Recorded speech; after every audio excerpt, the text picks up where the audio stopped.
რაც შეეხება ტრაექტორია აქ არის სრულიად გასაგები. ავტორიტარიზმს აქვს თავისი ლოგიკა, როდესაც ხელისუფლება ირჩევს ავტორიტარული განვითარების გზას, ეს ნიშნავს იმას, რომ ის ეცდება ნებისმიერი თავისუფლების კუნძულის, ნებისმიერი თავისუფალი ადამიანის, თავისუფალი სამოქალაქო საზოგადოების, პოლიტიკური პარტიების განადგურებას იმისთვის, რომ საბოლოო ჯამში ჩამოაყალიბონ ავტორიტარული ან ტოტალიტარული რეჟიმი. ასეთი რეჟიმები ცენტრალურ აზიაში ჩვენ არაერთხელ გვინახავს, ასეთი რეჟიმი ჩამოყალიბდა რუსეთში დროის განმავლობაში და ასეთი რეჟიმის ჩამოყალიბება უნდა, მაგრამ ჯერ არ გამოძლის ქართულ ოცნებას. ამას ემსახურება ის თავდასხმები სამოქალაქო სექტორზე, ამას ემსახურება ის თავდასხმები და დაჭერები და დაშინების მცდელობები და დრაკონული კანონები მართლაც რომელსაც იღებს ქართული ოცნება საკუთარი მოქალაქეების წინააღმდეგ, მაგრამ ამ შემაკავებელი რა შეიძლება იყოს პროტესტი, ან ეს არის ერთადერთი მთავარი შემაკავებელი, მთავარი რასაც შეუძლია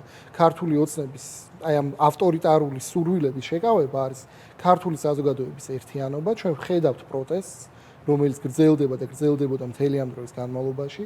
ჩვენ ვხედავთ სულ უფრო და უფრო მეტ ადამიანს, რომელიც იაზრებს, რომ ქართულმა ოცნებამ ყველა მოატყუა, არა მარტო 2012 წელს, არამედ ბოლო არჩევნებსაც გავიხსენოთ მათი დაპირება რა იყო? ღირსებით სად ევროპაში და ჩვენ აღმოჩნდით ღირსების გარეშე რუსეთთან პირისპირ ჩახსნილები დასაბური სივრცისგან.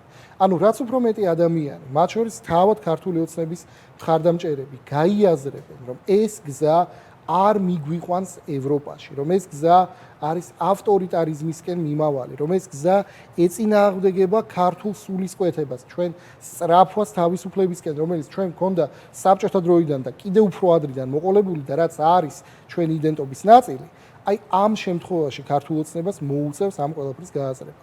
სამოქალაქო საზოგადოება მართლაც რომ ყველაფერს აკეთებს იმისთვის, რომ სამართლებრივ ჩარჩოებში დაამარცხოს ეს გველეშაპი, ამიტომ სტრასბურგი არის ასევე ძალიან მნიშვნელოვანი. თავად ქართული ოცნების არაერთი წევრი და არაერთი ადამიანი, რომელიც 2012 წელს მხარს უჭერდა ქართულ ოცნებას, მათაც უნდა ახსოვდეთ, რა არის სტრასბურგი, ყველაზე პრობლემური საქმეები, ყველაზე უსამართლობა, რასაც ადგილი ჰქონდა სახელმწიფოს მხრიდან ადამიანისადმი.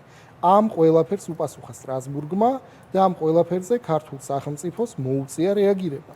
მოუწია რეაგირება იმიტომ, რომ იყო მიღებული უსამართლო გადაწყვეტილებები და იყო დარღვეული ადამიანების უფლებები.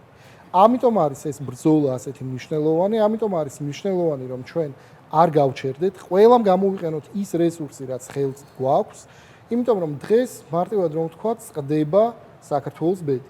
ან ჩვენ დავრჩებით სუვერენული სახელმწიფო, ოღონდ რეალურად სუვერენული და არა ის ჭორაობა, რაც ქართული ოცნება ცდილობს რომ გაგვისაღოს სუვერენიტეტად.